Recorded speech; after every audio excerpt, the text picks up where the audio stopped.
Ever since man has looked up into the stars, he has seen strange objects in the skies.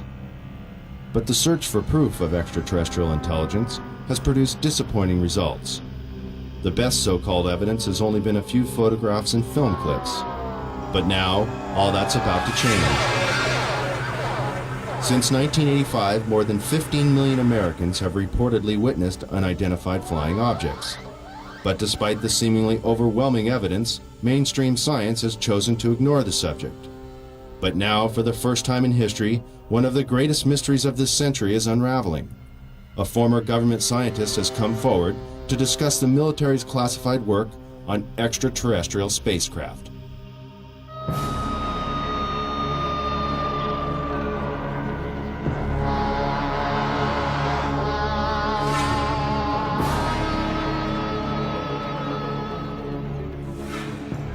Human advances in technology have exploded in a million directions and show no signs of slowing down. The ever-increasing pace of achievement in the last several decades is unparalleled in human history. The high cost of developing and producing these technologies has limited the number of contenders from the private sector, leaving the government and large corporate businesses on the cutting edge of new discoveries. Always in the public eye, big business competes for high-paying contracts, working night and day to invent or further develop the next big thing to satisfy the masses. The government, on the other hand, must conceal information concerning national security that, for obvious reasons, should not be public knowledge. But when it comes to matters concerning the welfare of our planet, the living beings on it, or potential clues to the mysteries of the universe, many believe it should be our right to know. The end of World War II and the invention of the atomic bomb signaled a new era of international mistrust. Since the earliest days of the Cold War, which coincides with the Roswell incident and the start of the modern UFO era, the military has been especially secretive about its advances and achievements, while always searching for the perfect weapon or super sophisticated tool of espionage.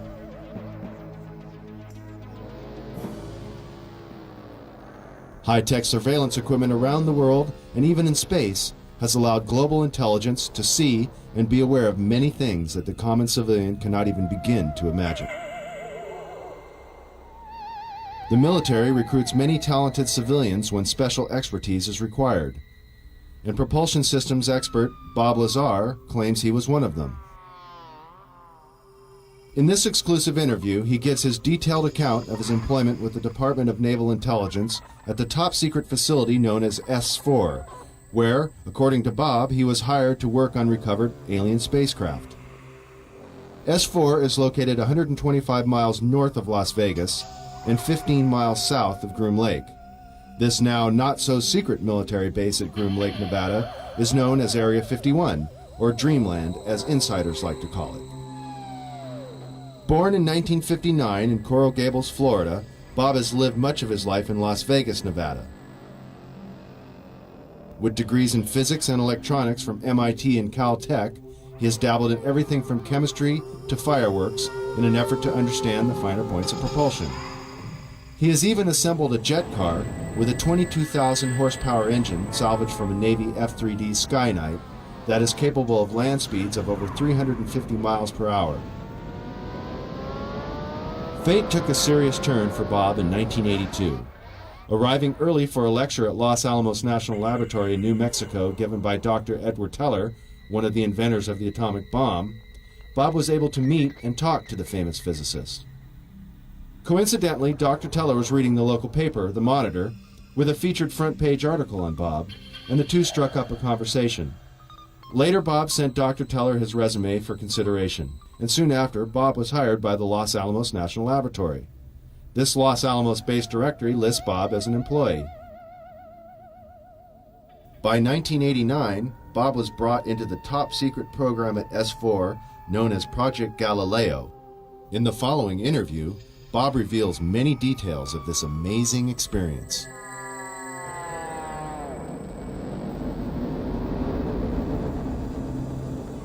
Did you witness any disk technology at Area 51? No, there was absolutely no ET craft, ET technology, anything like that at Area 51. This is why S4 was made specifically to separate it there. People at Area 51 do not have the clearance. How long were you employed at S4 And when were you hired? When was I hired at S4? I guess early '89, and I was probably there only about 6 months or so, on a very infrequent basis. How were you transported to and from work? At the time that I was working there at McCarran International Airport in Las Vegas, there was a Special Projects EG&G building. When I was told to go to work, I drove there, parked my car there, and got in a plane at the airport, flew to Groom Lake, where I deplaned and waited for a bus, and the bus drove me down to S4. The S4 facility is an area just off the Papoose lake bed, dry lake bed, and it consists of 9 hangars. The hangars have sloped doors on them with a sand texture coating. Around the opposite end of the hangars, there's the standard entrance where you're dropped off at, go through a security check, and inside there's a small complex. There is some office space, there are several laboratories, the hangars themselves, of course, and a few other places. I didn't have free rein to go wherever I wanted to. Everywhere I went to, I was essentially escorted, so that was really all about that I saw. Inside the facility, what was the basic layout? Were there underground levels? I don't think there were any underground levels to it, though there could have been. I don't think it was an extensive underground facility. It just looked like an installation that was butt up against a mountain. And I didn't see any evidence of any stairs going down, elevators, or but like I said, I don't know. There could have been, and I just might not have been permitted in those areas. It's difficult to really surmise how long it had been operational. Everything did look fairly new. By that I mean I don't think this installation was there in the early 70s. Nothing was worn. Things look fairly freshly painted. So, as a ballpark guess, I would say it would really surprise me if the installation was older than 5, 7, 10 years, something like that. What agency is in charge of S4? Who controls the program? I was paid by the Department of Naval Intelligence, and what they're doing, researching extraterrestrial craft, is beyond me, but that's where my checks came from, so I can only assume that they were in charge of that. Did you see high-level government or military personnel at S4? No, not at S4. Anywhere in the overall facility at all? At Area 51, I believe I saw some military personnel, but no one I can identify or rank or. Is this research confined to the U.S. government, or did you see any international involvement? At one time, the Russians were involved, and supposedly there was some breakthrough made by our team. However, this project was split up. And right after that happened, the Russians were no longer permitted on the facility at all. And, that's all I know about it. What was discovered, why they were kicked out, when they started working with us, is all unknown to me. You were hired to replace a scientist killed in the project. What exactly happened there? Allegedly, obviously, I didn't see this, and I don't know it to be fact, but this is what I was told, that I was hired to replace one of a couple people that were killed while working on one of the reactors from one of the crafts. Apparently, they, for whatever reason, cut open an operating reactor, and the device exploded, killing both of them. The scientists that were killed there, allegedly the detonation from the explosion was fairly large. It would have rivaled a small tactical nuke. So it was done at the Nevada test site, and it was to be passed off as an unannounced nuclear test. Did you have any direct contact or communication with aliens? No, not at all. Tell us about the briefing files. Under what conditions did you gain access to them? I was put into the briefing room with 121 or 22 briefings and really was just told to sit and read through them.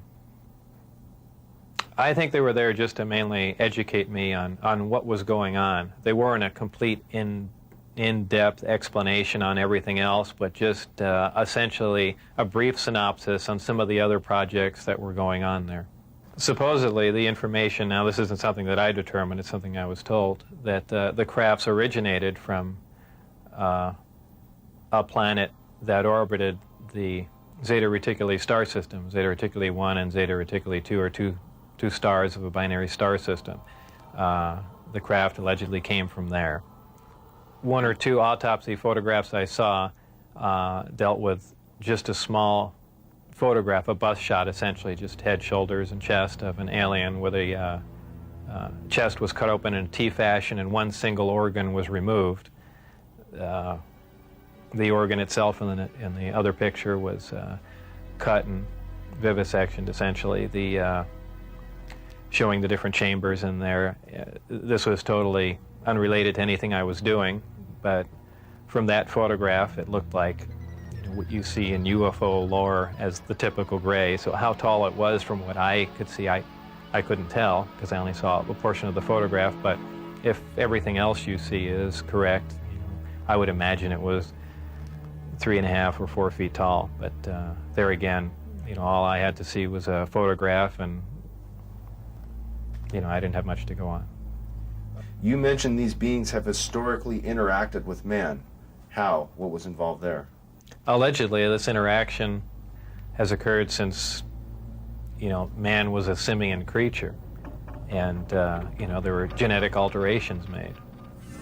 How specifically did the briefings detail how the aliens manipulated our genetics over the centuries? It mentioned 65 or 63 corrections or additions to the genetic makeup that finally resulted in, a human creature.